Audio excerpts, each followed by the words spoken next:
Bien, buenos días y gracias en primer lugar a los medios de comunicación por atender esta ya clásica y tradicional rueda de prensa en la que desde el Ejecutivo pretendemos dar cuenta y rendir cuenta ante los ciudadanos de la acción del Gobierno durante estos últimos 6 meses. Quisiera en primer lugar agradecer a la unidad del Gabinete de la Presidencia del Gobierno la elaboración del informe de Cumpliendo. Y también, lógicamente, agradecer a los ciudadanos que a través de las redes sociales siguen esta comparecencia. Bueno, como saben, atravesamos el ecuador de la legislatura y, por tanto, estamos a mitad de camino. Queda, por tanto, mucho trabajo por hacer y mucha legislatura por delante. Los 2 años que restan hasta las elecciones generales en el año 2027, el Gobierno de coalición progresista los afronta con la misma determinación y también con la misma energía que los 7 años anteriores. Y los datos, además, no engañan, invitan a esa convicción y a esa determinación. Frente al catastrofismo de los cenizos de siempre, el optimismo de los datos. Y es que España avanza con fuerza y en la mejor de las direcciones. España, por tanto, suma y sigue. Y lo hace además en un contexto internacional muy complejo, muy difícil como el actual, mientras nuestro país vive una de las épocas de mayor prosperidad de su historia democrática. Y queremos además que esa prosperidad tome mayor impulso en los próximos 2 años. En este mismo instante, por poner un ejemplo en el que los hablo, hay 352.000 turistas dirigiéndose a nuestro país en coche, en barco o en avión. Este año vamos a recibir más de 100 millones de personas, según todas las proyecciones. Y, francamente, si 100 millones de personas nos visitan, 100 millones de personas no pueden estar equivocadas. Si eligen España entre los cientos de países que hay en el mundo, es porque saben que España funciona, que es un país seguro, que es un país desarrollado y que es un país por descubrir, además de ser un país abierto y tolerante. Por eso deciden pasar aquí los mejores días de su año, por nuestras playas, por nuestro patrimonio, por nuestra gastronomía, por su naturaleza, por su cultura, pero también porque tenemos una de las mejores infraestructuras digitales y físicas de Occidente, porque contamos con un sistema sanitario de primera, porque tenemos un tejido productivo vibrante que ofrece unos servicios públicos y unos bienes públicos únicos y porque tenemos las calles más seguras, no voy a decir del mundo, pero casi. De hecho, medios de comunicación internacionales como, por ejemplo, el The Washington Post, habla del nuevo sueño español, o el británico The Guardian nos considera el país más dinámico de Europa. La revista Forbes destaca a España como uno de los lugares del mundo mejores para vivir. Esa es nuestra imagen en el exterior, eso es lo que representa hoy para millones y millones de ciudadanos extranjeros España. Una imagen a la que también, lógicamente, contribuyen los éxitos de nuestro deporte. Ahí están los triunfos en el Mundial de Natación, donde ya hemos alcanzado 12 medallas, con mención especial a la natación artística, al salto de altura y al waterpolo, o la actuación estelar de nuestra selección española femenina de fútbol, un equipo que evidentemente ya es leyenda, cuyo talento y capacidad de esfuerzo hablan al mundo del talento y la capacidad de esfuerzo que tiene nuestro país y, por tanto, a todos ellos y a todas ellas mi más sincera enhorabuena. En todo caso, volviendo al balance de la acción del Gobierno, creo que muchas de estas realidades, o mejor dicho, vamos a decirlo de otra manera, ninguna de estas realidades que describo es fruto de la casualidad o de la inercia. La prosperidad, el bienestar social, la sostenibilidad ambiental no surgen por sí solos, son el resultado del trabajo colectivo de 48 millones de ciudadanos y de ciudadanas, de los españoles y españolas que evidentemente se dejan la piel por hacer grande su país, de los miles de migrantes que nos ayudan además a lograrlo con su esfuerzo, y son el talento de las pymes, los autónomos, los que logran también ese resultado, así como también las ONGs, las grandes empresas y, por supuesto, todas las administraciones públicas de todo signo político, a las que quiero agradecer también su esfuerzo en esta comparecencia. Pero también es evidente que, en parte, la buena evolución de España se debe al proyecto del Gobierno de coalición progresista que tengo el honor de presidir desde hace 7 años a esta parte. Y en ese contexto, como saben, y en el ecuador de la legislatura, conviene recordar que hace 2 años nos fijamos 5 grandes prioridades para esta legislatura. Y hoy me gustaría dar cuenta de los avances registrados en cada una de ellas a lo largo de este semestre. Empezaré por la primera, como saben, la economía y el empleo. Y creo que los datos son muy positivos porque otro año más y por tercer año consecutivo y a la espera de ver cuál es la evolución del Producto Interior Bruto que conoceremos en el día de mañana, de la contabilidad nacional trimestral. Pero bueno, por tercer año consecutivo España será la gran economía europea que crezca o que más crezca según todos los organismos internacionales. Y lo haremos, además, creciendo por encima del conjunto de la Unión Europea, de las economías avanzadas, insisto, en un contexto geopolítico e internacional extraordinariamente complejo, como ustedes saben. En el año 2024, una revista como el The Economist nombró a España como la mejor economía del año y ahora yo creo que vamos camino de volver a quedar muy alto en esa tabla, si no el primero. Un éxito que hace una década pues nos hubiera parecido imposible. Y ahí está precisamente la gráfica que demuestra el éxito de la economía española y sobre todo en comparación con las economías de nuestro entorno.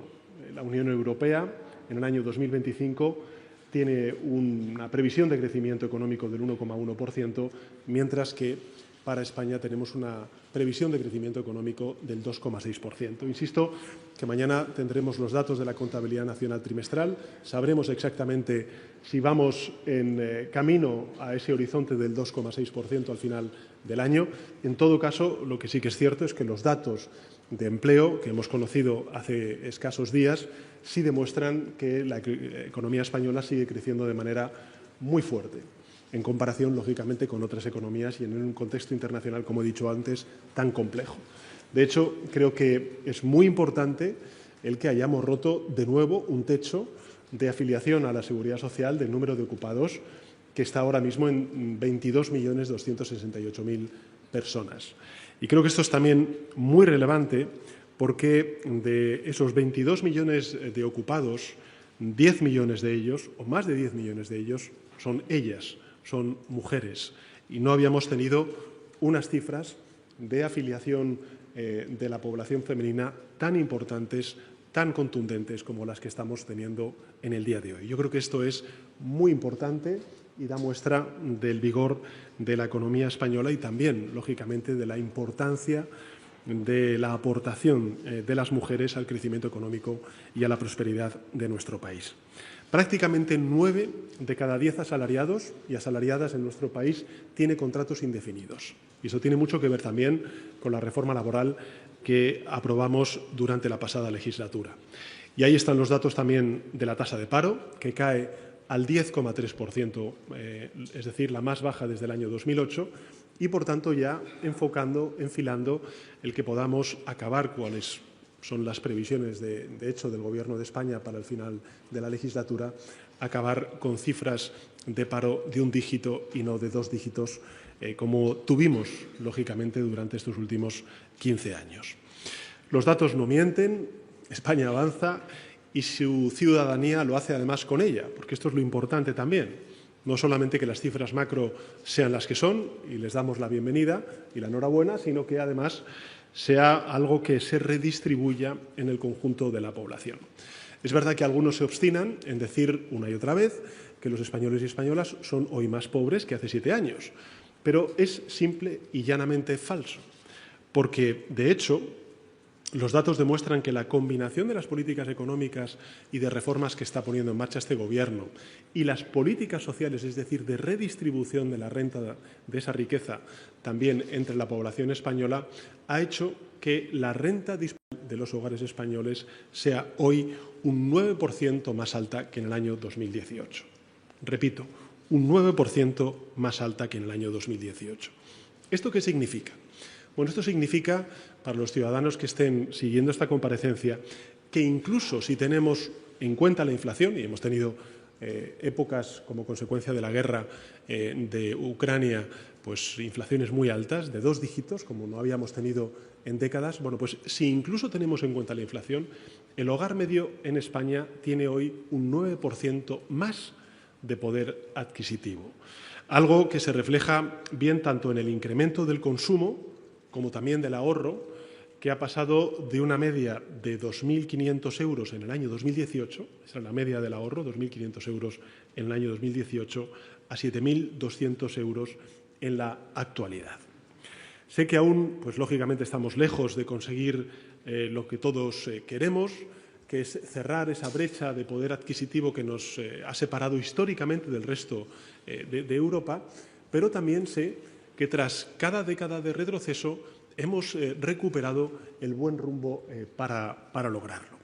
Y ahí están, además, los datos sobre cómo aumenta el poder adquisitivo de los hogares.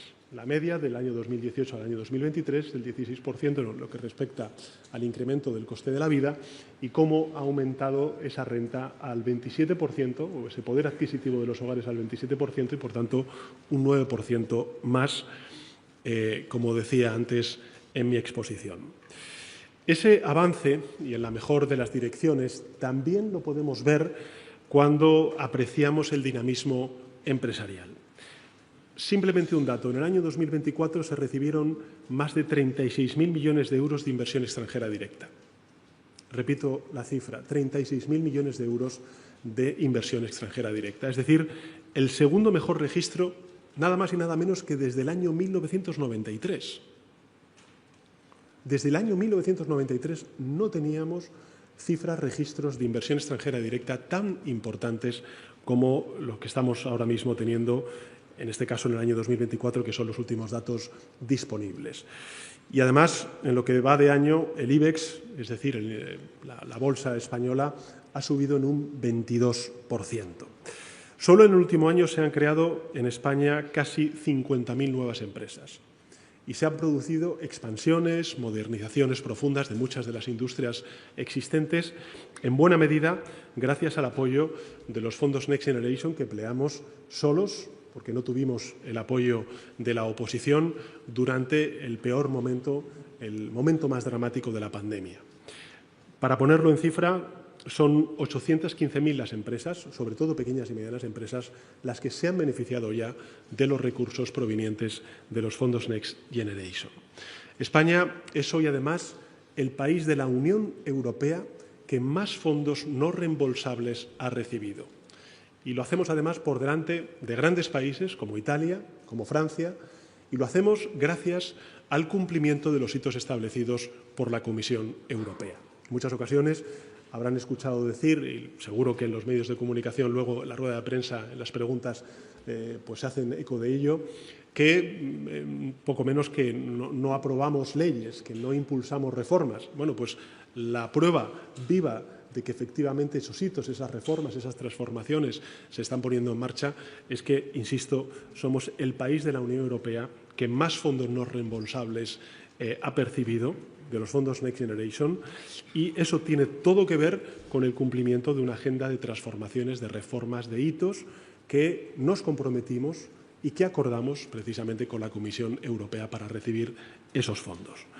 Hace apenas 2 semanas, de hecho, se aprobó el 5º desembolso por valor de más de 24.000 millones de euros, que supone, por tanto, que España habrá recibido durante todo este tiempo, desde la puesta en marcha de estos fondos Next, habrá recibido 55.000 millones de euros, es decir, el 70% de las transferencias asignadas. Por tanto, estamos hablando de un esfuerzo sin parangón que, lógicamente, está detrás de la transformación económica que está sufriendo o beneficiándose, mejor dicho, España, y que tiene mucho que ver con el impulso reformista que el Gobierno de 7 años a esta parte está dando a nuestra economía, a nuestra sociedad, en todos los ámbitos, desde el punto de vista educativo hasta el punto de vista de la transformación energética, el impulso digital o también, lógicamente, la política de la autonomía estratégica, en definitiva, la reindustrialización de la economía española. Ahí tienen los datos, son los fondos Next que estamos percibiendo, las subvenciones en concreto, provenientes de Bruselas como consecuencia del cumplimiento de los hitos y, por tanto, de lo acordado con el Ejecutivo comunitario. España, en todo caso, en el stock de inversión extranjera directa, en la evolución de la bolsa o incluso también en el cumplimiento del calendario de hitos con el Ejecutivo comunitario, si algo inspira es confianza y también optimismo de los inversores y de los empresarios, tanto nacionales como internacionales. No es ya una noticia el que haya grandes fondos de inversión, grandes inversores extranjeros que cuando hablan sobre Europa centran su mirada en nuestro país. Y yo creo que esto es un activo especialmente importante, valioso en el actual escenario de incertidumbre global. Un activo que debemos proteger entre todos y por eso hace 4 meses pusimos en marcha ese plan de contingencia, siendo el primer país europeo en hacerlo, dotado con 14.000 millones de euros en ayudas para afrontar el impacto de la guerra comercial que se abrió por parte de la Administración estadounidense hace ya unos meses.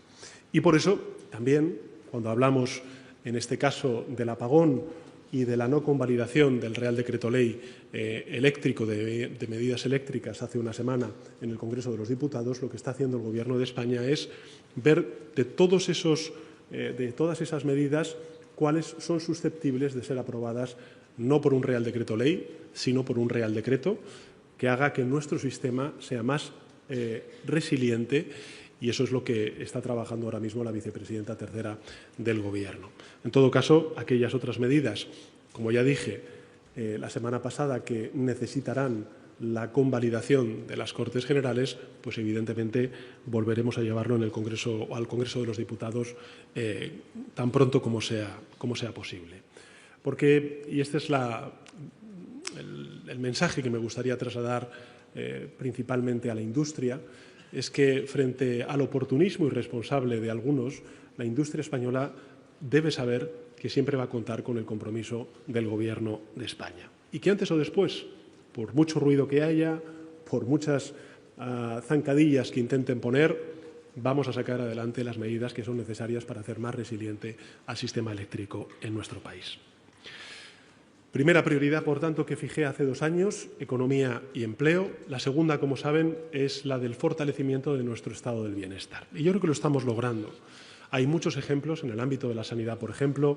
Hemos aprobado un nuevo plan de acción de salud mental.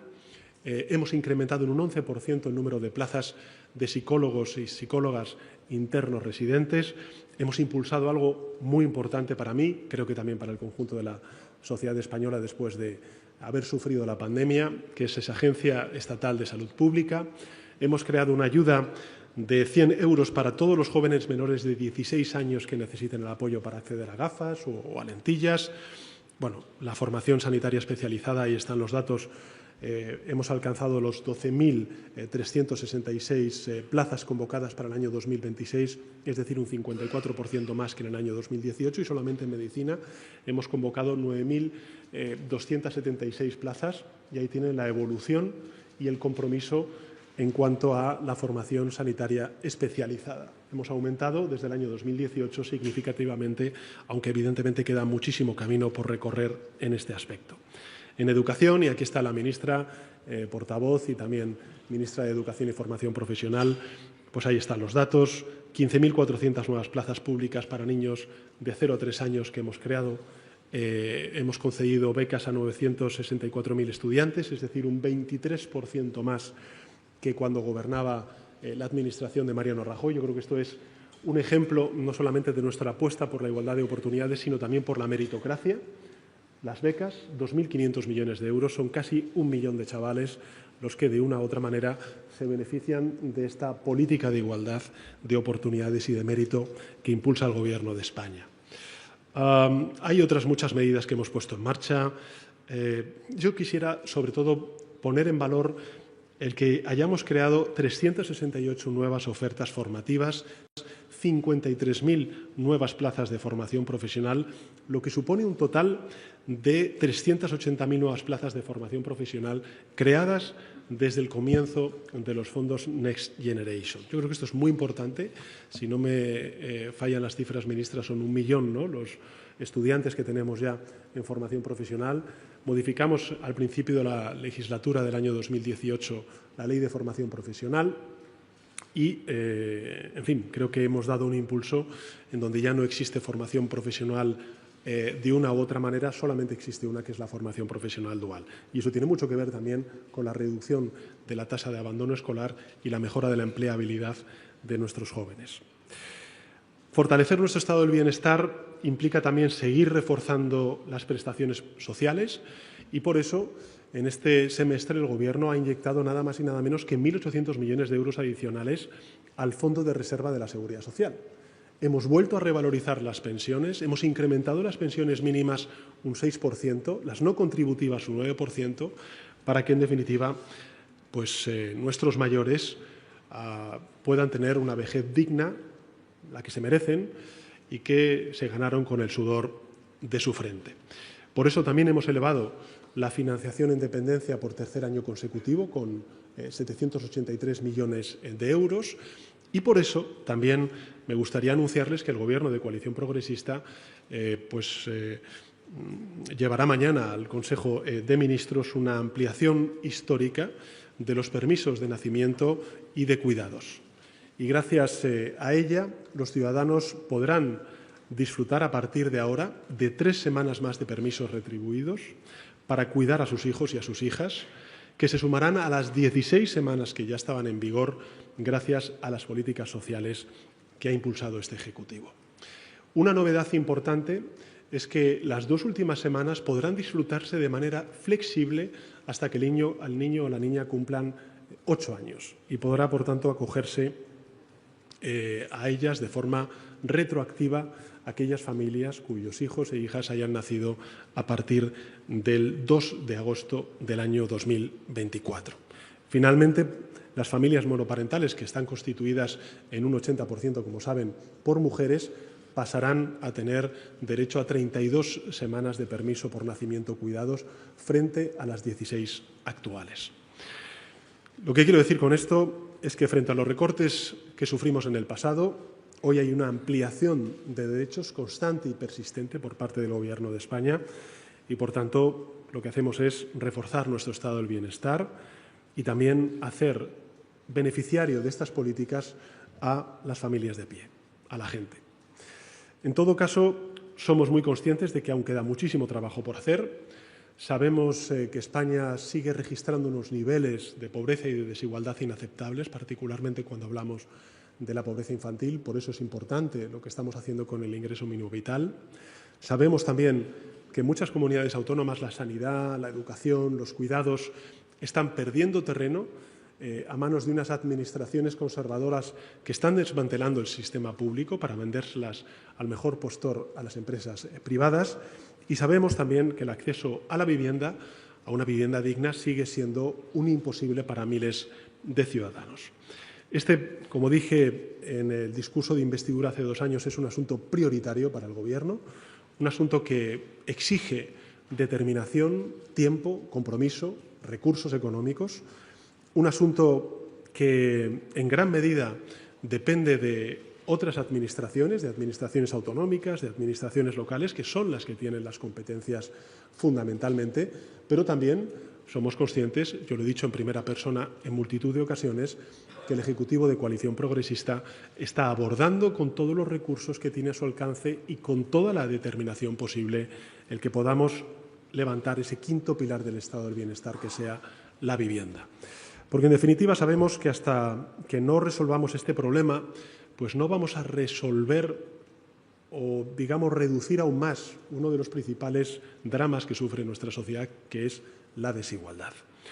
Por eso estamos actuando y algunos datos yo creo que invitan a esa buena dirección, al optimismo de esa buena dirección, porque en estos últimos 6 meses hemos incrementado nada más y nada menos que el número de viviendas de protección oficial un 8%. Y hemos contribuido también a que la construcción de obra nueva se incremente un 13%, hasta ser ya la mayor de los últimos 12 años. Y creo que verán ustedes ahora la cifra de las viviendas de protección oficial que se están ya construyendo o están en fase de construcción en estos últimos tiempos, y vemos exactamente cuál es la evolución del año 2024, y estoy convencido de que seguirá siendo muy positiva en el año 2025. Junto a ello, como saben, y lo vamos a emplazar en la ciudad de Valencia, hemos puesto en marcha el proyecto estratégico, el PERTE, de industrialización de la vivienda, dotado con 1.300 millones de euros. Hemos transformado una empresa pública como es SEPES en la empresa pública de vivienda a nivel estatal, transfiriéndole más de 2 millones de metros cuadrados de suelo público, en los cuales vamos a poder construir hasta más de 50.000 nuevas viviendas de protección oficial o a precio asequible. Hemos creado programas de garantías públicas para propietarios que alquilen sus pisos a un precio justo. Eliminamos la Golden Visa, que incentivaba la especulación inmobiliaria. Hemos desplegado medidas para limitar, para controlar la proliferación de pisos turísticos en nuestras ciudades. Hemos permitido eliminar más de 65.000 anuncios ilegales en la plataforma digital Airbnb.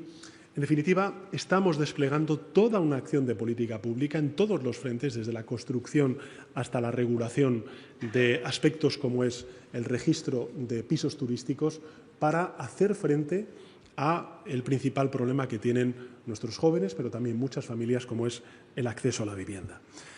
En fin, también estamos consiguiendo que nuevos territorios y, sobre todo, nuevos municipios, aunque estén gobernadas en el ámbito regional por el Partido Popular, se puedan acoger a la ley de vivienda, una ley que muchos, desgraciadamente, continúan intentando o materialmente boicotean por motivos absolutamente ideológicos, a pesar de que allí donde está en vigor ya se está logrando reducir el precio, por ejemplo, de los precios de los alquileres hasta en un 9%, sin recortar la oferta ni dañar a los propietarios.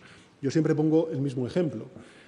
Cuando pusimos en marcha la solución ibérica, la que ha permitido, entre otras cosas, durante la guerra de Ucrania, pues reducir y mucho el precio de la electricidad en nuestro país, se criticó por los mismos de siempre, por el neoliberalismo, la intervención pública de un mercado que, a todas luces, no funcionaba. Aquí estamos haciendo lo mismo.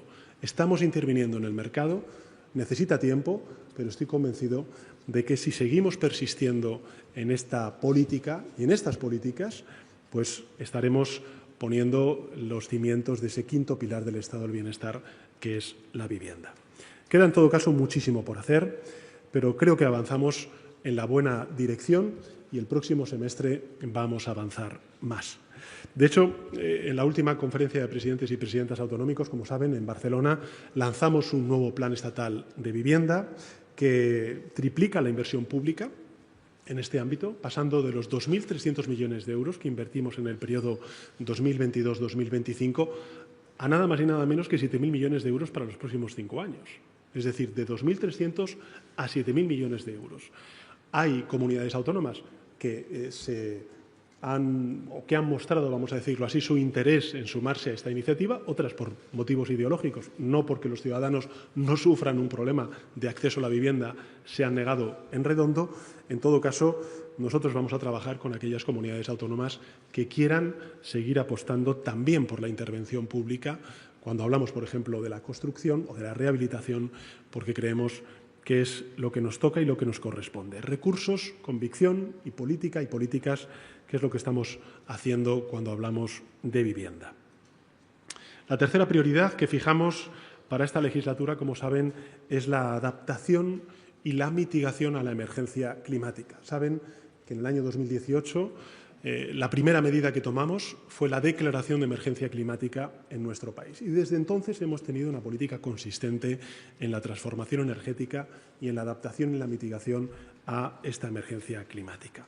Este semestre hemos impulsado medidas y leyes muy importantes, por ejemplo, la Ley de Prevención de las Pérdidas y Desperdicio Alimentario, que va a ayudar, entre otras cosas, a evitar que cada año se desperdicien en nuestro país, fíjense ustedes en la cifra, más de 1,3 millones de toneladas de alimentos en buen estado. 1,3 millones de toneladas se puso en marcha y se aprobó esta ley. O lo que es lo mismo, el equivalente a toda la comida que entra en 26 millones de frigoríficos domésticos en nuestro país.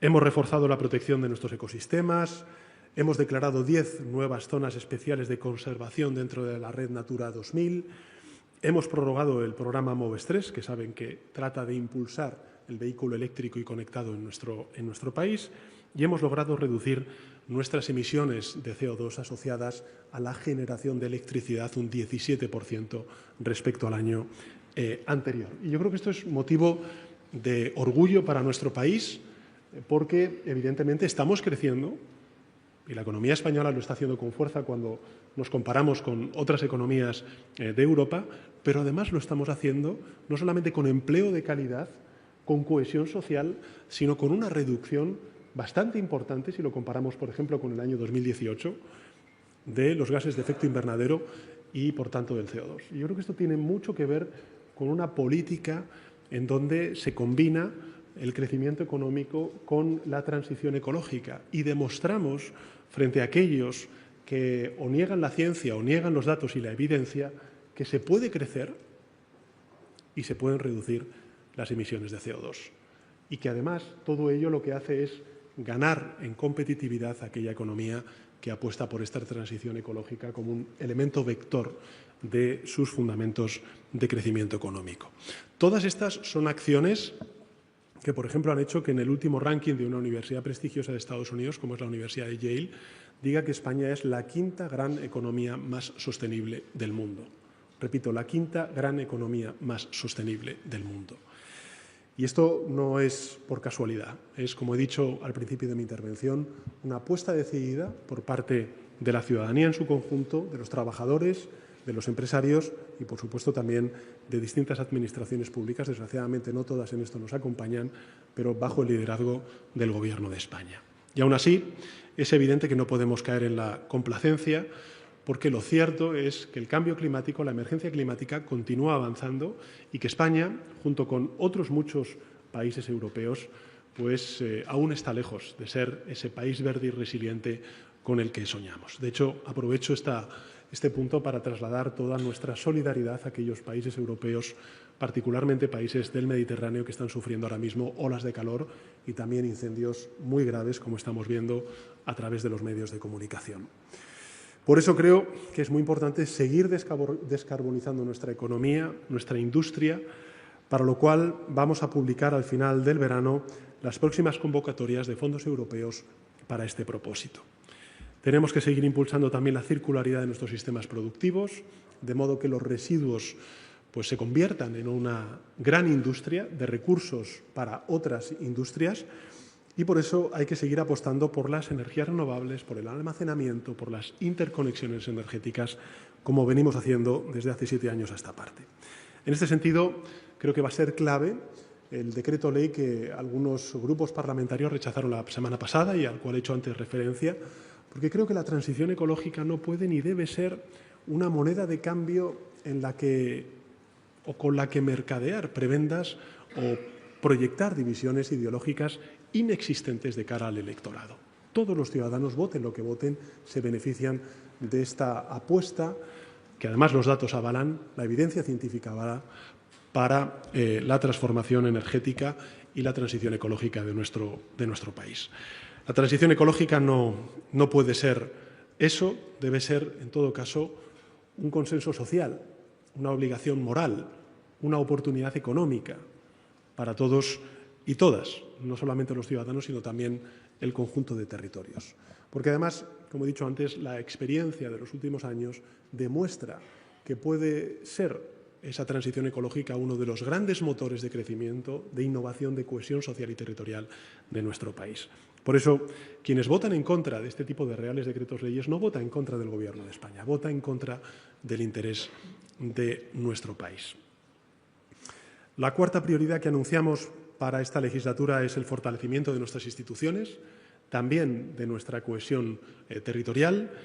Saben ustedes que una de las tareas a las que hemos dedicado más esfuerzo durante estas últimas semanas y meses ha sido la lucha contra la corrupción, a la que creo que hemos respondido con prontitud, con contundencia, colaborando con la justicia y con las fuerzas y cuerpos de seguridad del Estado y poniendo remedio para extirparla de la vida política.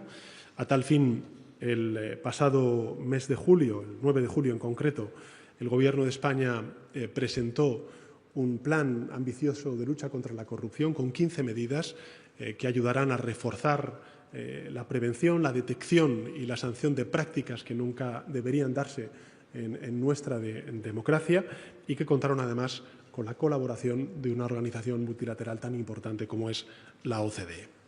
En paralelo, el Gobierno de coalición progresista ha trabajado por mejorar la calidad de nuestro sistema judicial, aplicando la nueva ley orgánica en materia de eficiencia del servicio público de justicia, aprobando un proyecto de ley orgánica para la ampliación y fortalecimiento de las carreras judicial y fiscal, que va a garantizar aún más la igualdad de oportunidades, la atracción de talento y que va a movilizar nada más y nada menos que 1.300 becas para aquellos jóvenes que quieran preparar unas oposiciones para acceder a la judicatura y que antes, como consecuencia de la falta de recursos económicos, pues no podían permitirse el poder optar a este tipo de oposiciones.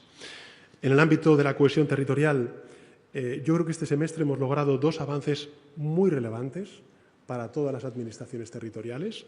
Por un lado, la condonación de la deuda pública autonómica por un valor nada más y nada menos que de 83.000 millones de euros.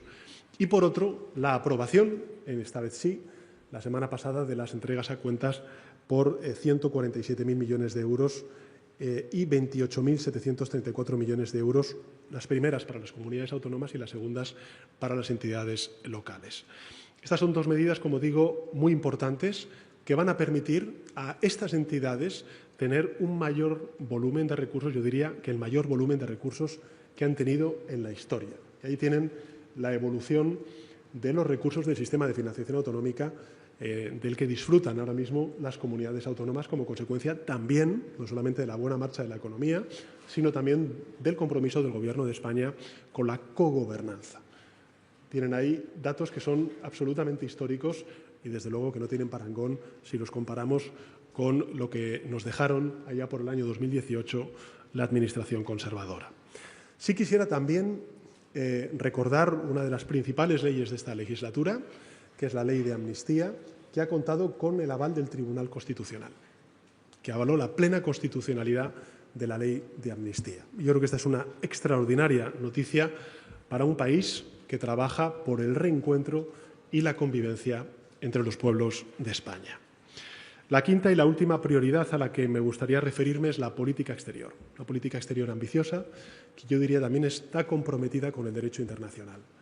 Hace 2 años me comprometí a seguir elevando el perfil internacional de España, a usar ese perfil para defender la solidaridad, la apertura al mundo y la paz en un mundo cada vez más azotado por diferentes guerras.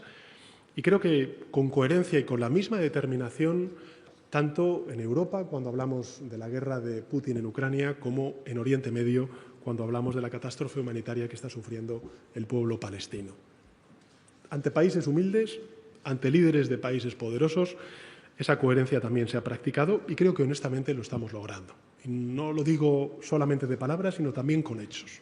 Y creo que además, vote lo que vote la ciudadanía, estarán muy en línea de una manera ampliamente mayoritaria con las políticas que hemos conseguido y que estamos impulsando en materia exterior por parte del Gobierno de España. Hemos mantenido una posición firme, también constructiva, respecto al 5% en el presupuesto en defensa en la cumbre de la OTAN en La Haya. Hemos alcanzado un acuerdo histórico con el Reino Unido sobre Gibraltar. Hemos comprometido un nuevo paquete de 1.000 millones de euros en asistencia militar a Ucrania, al tiempo que estamos abriendo una casa de Ucrania para apoyar a los refugiados y refugiadas que se cuentan ya por más de 245.000 en nuestro país, e impulsar también la reconstrucción de Ucrania, auspiciando nuevas condenas al gobierno del primer ministro Netanyahu, en la Comisión Europea, en Naciones Unidas, articulando con otros 192 países un nuevo impulso financiero al sistema internacional para el desarrollo, gracias a la celebración en la ciudad de Sevilla de la Cumbre de Naciones Unidas al respecto, y anunciando un plan ambicioso para aumentar y optimizar el apoyo al multilateralismo ahora que hay potencias occidentales que saben ustedes, las tienen en mente, que están recortando cuando no reduciendo su presencia en el orden multilateral. Mención especial creo que exige, de nuevo, la catástrofe humanitaria en Gaza, porque la hambruna en Gaza es una vergüenza para toda la humanidad. Y detenerla, por tanto, es un imperativo moral, es un imperativo humanitario y es un imperativo político. Y en este sentido, les comunico que el Gobierno de España está preparando un envío de miles de kilos de alimentos para la Franja de Gaza, que si las circunstancias no cambian, y esperemos que no cambien, exigimos que no cambien, se producirá este viernes desde el territorio de Jordania y mediante el uso de paracaídas y aviones A400 de las Fuerzas Armadas españolas. No es, evidentemente, una solución al hambre, lo sabemos, pero confiamos en que, unido a los envíos de otras naciones, sea un mínimo alivio. La solución la sabemos, la solución verdadera es que el primer ministro Netanyahu y su gobierno active cuanto antes un alto el fuego, abra definitivamente y plenamente el corredor humanitario terrestre y acabe con esta barbarie. En fin, el Gobierno prometió desplegar una agenda internacional ambiciosa, coherente. Yo creo que lo estamos haciendo. Nuestras acciones, además, demuestran un compromiso real con la paz, con la solidaridad, con la colaboración entre naciones, porque nosotros sabemos que el pensamiento de suma cero, que algunos están tratando de convertir en el nuevo principio vertebrador del orden global, pues no funciona. Es injusto y además es peligroso, porque la humanidad progresa cuando colabora y se hunde en el agujero cuando se enfrenta entre sí. Hemos visto a lo largo de la historia muchas veces esto que digo y, por tanto, no hay necesidad de volver a verlo ahora. Concluyo ya y lo hago con un mensaje de cierto optimismo, un optimismo fundado, un optimismo basado en los datos, porque lo que va de legislatura, y ahí están los datos económicos, sociales, medioambientales, también de cohesión social, cohesión territorial y, por supuesto, de proyección internacional y europea del Gobierno.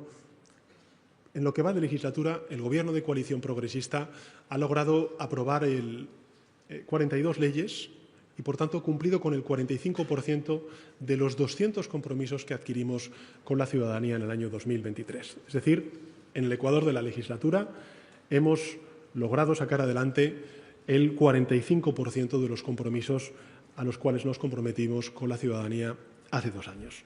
Lograrlo no ha sido fácil, ha habido que negociar cada paso. Aquí está el ministro de Relaciones con las Cortes.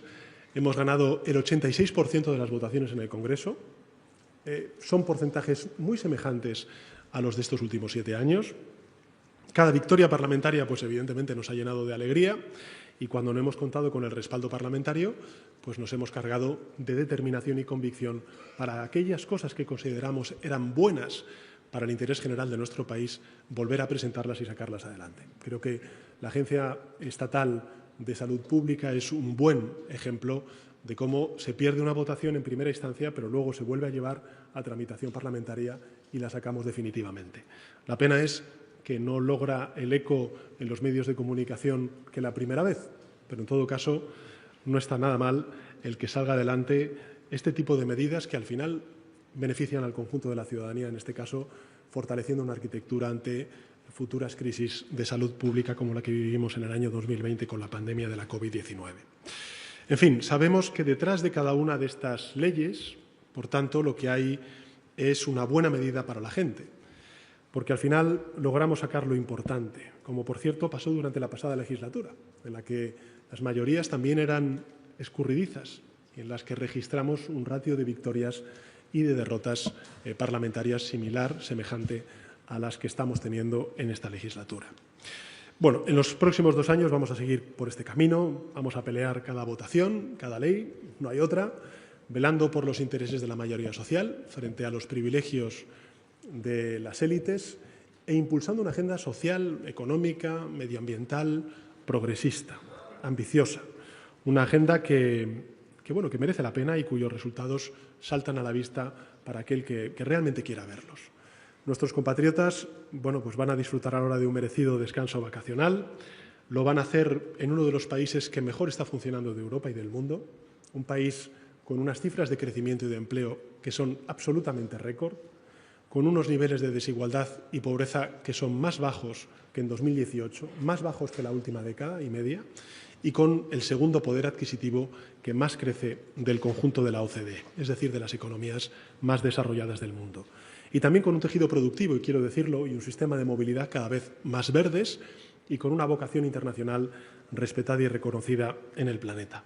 Esta es la España real. Evidentemente no es un país perfecto, que se enfrenta a retos pendientes, a desafíos futuros muy notables, pero que mejora año tras año en la mayoría de indicadores y que es contemplada en medio mundo como un modelo de éxito a seguir. Esa es la España que hemos construido, la que estamos construyendo, la que tenemos y la que queremos, la España que suma y sigue, la España que avanza con fuerza y en la mejor de las direcciones, que siempre es adelante. Y con esto, director, pues quedaría a la espera de las preguntas de los medios de comunicación, no sin antes agradecerles a todos ellos y a los ciudadanos que hayan seguido en las redes sociales esta comparecencia su paciencia.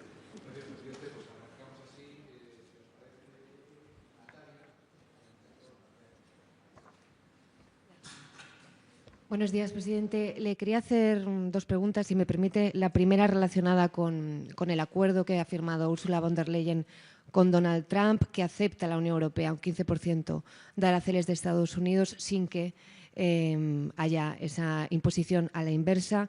Si le parece bien ese acuerdo, si cree que habría que poner aranceles de vuelta. Y, en general, ¿cómo cree que debe responder la Unión Europea y España en particular a las políticas económicas, también de política exterior, de Donald Trump? ¿Cree que se ha hecho lo suficiente, en concreto con el tema de Gaza, por ejemplo, o qué puede hacer más, ¿no? Ya sabe que Feijóo la ha llamado frívolo por algunas de las declaraciones que ha hecho al respecto en el pasado. Y sobre la corrupción, este año se ha presentado un plan de regeneración democrática, otro plan estatal anticorrupción, que ha dejado fuera algunas medidas que llevan años planteando el Consejo de Europa o algunas organizaciones, como el tema de los asesores, que es uno de los focos que señalan como de riesgo, ¿no?, de corrupción. ¿Cree que sería posible, o está pensando en eso, restringir la figura de los asesores para que sean técnicos de la Administración y no cargos de designación política, como plantean algunas organizaciones? Es decir, ¿está preparado el sistema para evitar que haya un nuevo Koldo García? Muchas gracias. Bueno, muchas gracias, Natalia. Sobre el acuerdo comercial que hemos conocido en el día de hoy, o ayer por la tarde-noche, yo siempre he dicho lo mismo.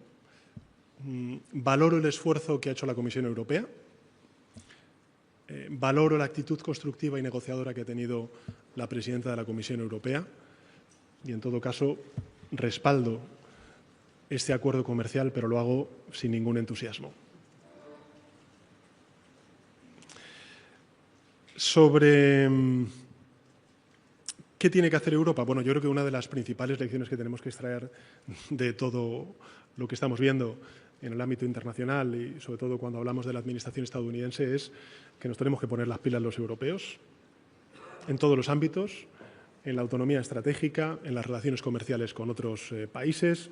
Y, de hecho, la semana pasada estuve precisamente en dos de los países que forman parte del Mercosur y lo que espero y deseo es que España, bueno, pues evidentemente sea escuchada por parte de otros países que hoy se están oponiendo o tienen dudas sobre ese acuerdo comercial entre la Unión Europea y el Mercosur. Yo creo que ese es el camino. Tenemos que diversificar nuestras relaciones comerciales, hacerlo con regiones, bloques regionales desde el punto de vista comercial que además quieren entender si quieren acordar con Europa, como es el caso del Mercosur, y seguir la línea marcada por la presidenta von der Leyen en su voluntad de llegar a acuerdos, en este caso con Indonesia y con India, antes de finalizar el año, ¿no? Yo creo que esa es la línea, diversificar nuestras relaciones comerciales y, bueno, pues este acuerdo comercial yo lo respaldo, pero sin ningún entusiasmo.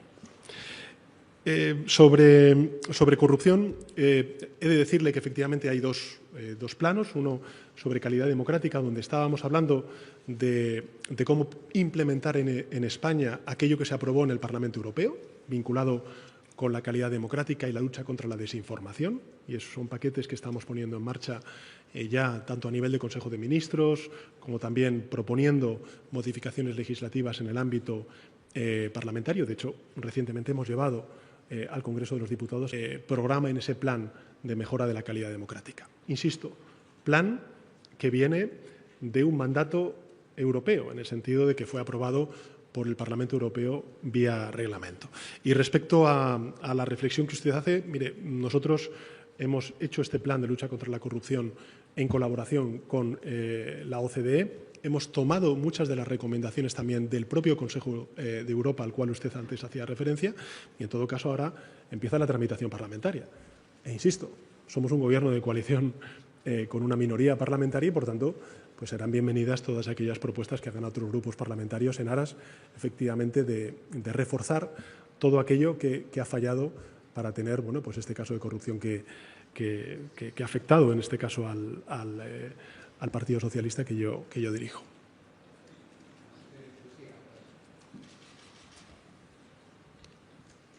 Hola, ¿qué tal? Buenas tardes, presidente, y gracias. Usted ponía ahora en valor las votaciones que han ganado en el Congreso, pero hay algo que todavía no han presentado y lleva ya 2 años sin hacerlo, que son los presupuestos. Le quería preguntar, presidente, si va a presentar unos nuevos presupuestos, aunque no tenga todavía cerrados los apoyos, si se compromete a hacerlo, y en esta misma línea, si no consigue sacar adelante unos presupuestos, ¿se plantea el adelanto electoral? Y luego, en segundo lugar, desde el Gobierno, desde su equipo, insisten en que tienen una mayoría parlamentaria, pero es verdad que los socios de investidura cada vez marcan más distancia. Lo vemos también, por ejemplo, cuando unen sus votos a los del Partido Popular. Le quería preguntar cómo va a recuperar usted la confianza de los socios y por qué está tan seguro de que va a seguir manteniendo esos apoyos. Gracias. Muchas gracias por sus preguntas. Sobre la primera, sí, el Gobierno de España presentará los presupuestos generales del Estado para el año 2026. En segundo lugar, vamos a elaborar unos presupuestos generales del Estado que sean mejores desde el punto de vista social, que ya son muy buenos, por cierto, con los cuales está trabajando el Gobierno de España desde hace unos años, y trabajaremos con todos los grupos parlamentarios para sacar adelante esos presupuestos generales del Estado, esos nuevos presupuestos generales del Estado. En todo caso, también le diré una cosa. Yo lo he dicho en algunas de las conversaciones que he tenido con ustedes, tanto públicas como privadas, no fuera de micrófono, y es que, además de los presupuestos generales del Estado, tenemos una herramienta fantástica para la transformación, el crecimiento económico, la creación de empleo y la modernización de nuestro país, que son los fondos europeos. Y los fondos europeos son también otros presupuestos, es otro carril que incorporamos en ese compromiso de modernización, de crecimiento económico, de creación de empleo y de cohesión social. Claro, usted me dice, ¿va a presentar los presupuestos? ¿Y qué hace si no los aprueba? Mire, vamos a trabajar para que se aprueben. Pero es que, claro, usted quiere ya responder a todas las preguntas antes siquiera de haber presentado esos presupuestos. Vamos a trabajar, somos un Gobierno en coalición con una minoría parlamentaria y trabajaremos con todos los grupos parlamentarios para persuadirles de que son unos buenos presupuestos para hacer frente a los desafíos que tiene nuestro país por delante. Las legislaturas duran 4 años. 4 años.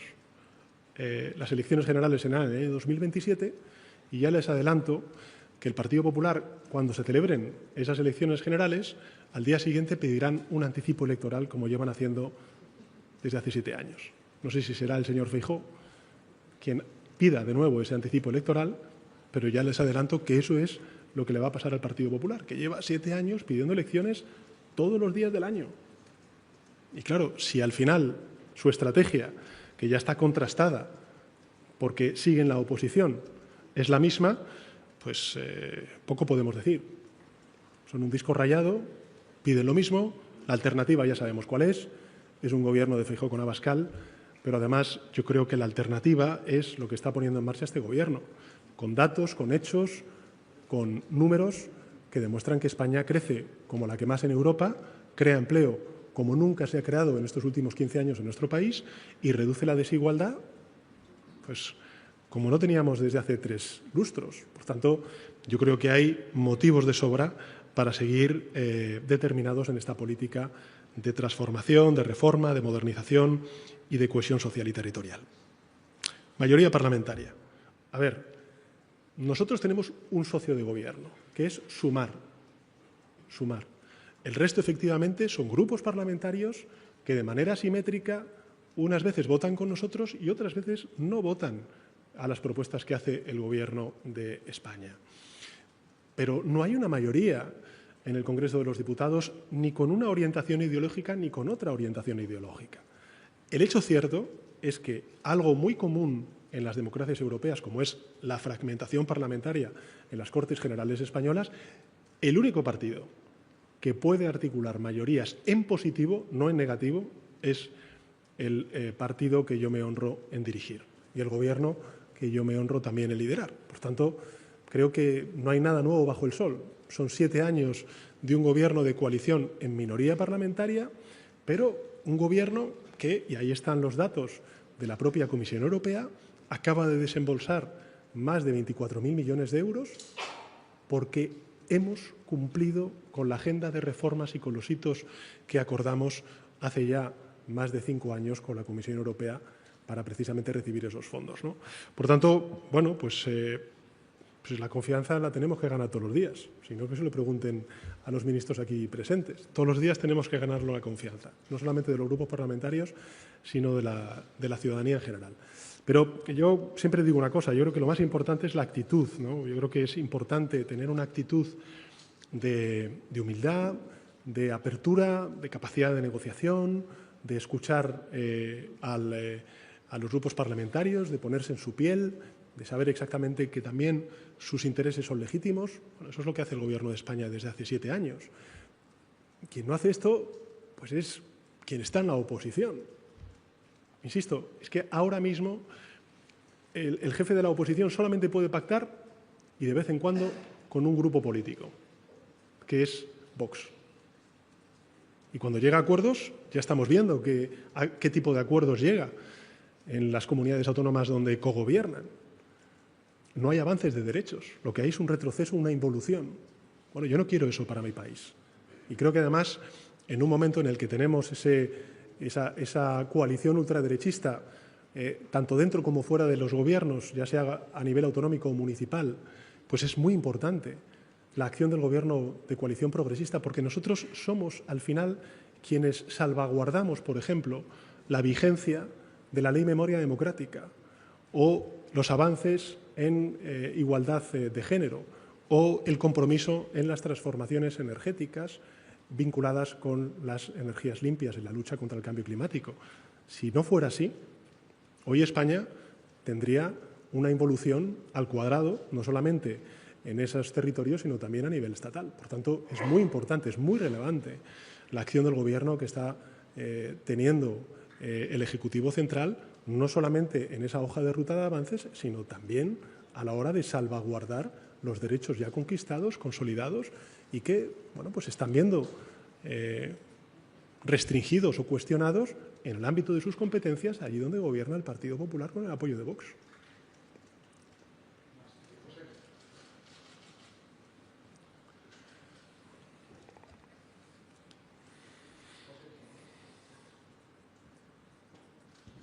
Gracias, buenos días, presidente.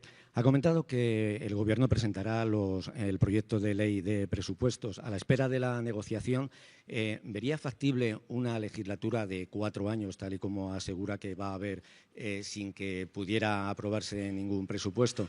Y esa presentación de presupuestos conlleva la necesidad de negociar con sus socios. ¿Ve posible que sea posible un acuerdo con partidos como Podemos, que están en una escalada de críticas hacia el Gobierno? Y si en el próximo curso político será el momento en el que podría verse con el expresidente Puigdemont, como ya había expresado su intención, para conseguir su apoyo a esos presupuestos. Gracias. Bueno, respecto a la segunda de las preguntas, Josemi, yo he manifestado que me voy a reunir con todos los interlocutores políticos. La ley de amnistía precisamente es para superar la situación que se vivió en 2017 en nuestro país. Este es un país que mira hacia adelante, al año 2027, no al año 2017, y por qué con todos ellos, para tratar estos temas y otros muchos, ¿no? Sobre si es factible o no es factible. Bueno, es que las legislaturas constitucionalmente duran 4 años. Cuando gobierna el PP siempre son 4 años. Cuando gobierna el PSOE, yo no sé qué pasa, pero son 4 minutos a vistas del Partido Popular. Las legislaturas duran 4 años. E insisto, hoy el país tiene una situación económica que no tiene ningún otro país europeo. Cuenta con unos niveles de creación de empleo que no tienen otros muchos ejecutivos anteriores al nuestro en su hoja de servicios. Y, por tanto, nuestra agenda política es pues una agenda política que creo que no solamente de palabras, sino con hechos está demostrando lo positivo que es para nuestro país y beneficioso que es para nuestro país. E insisto, Josemi, yo lo entiendo que usted pregunte, pero es que no hemos presentado todavía el anteproyecto de presupuestos y ya me está diciendo si no lo va a apoyar uno u otro grupo parlamentario. Fíjese, si nosotros encaráramos el trabajo de esa manera, o cualquiera de nosotros en nuestro trabajo o en nuestra vida dijéramos, voy a hacer esto, pero si no sale, bueno, vamos a hacerlo y vamos a pelear porque salga. ¿No? Pero vamos, que esto creo que no estoy diciendo nada que nos apliquemos todos y cada uno de los que estamos aquí presentes a nuestro día a día, en la vida política, en la vida profesional y en la vida personal.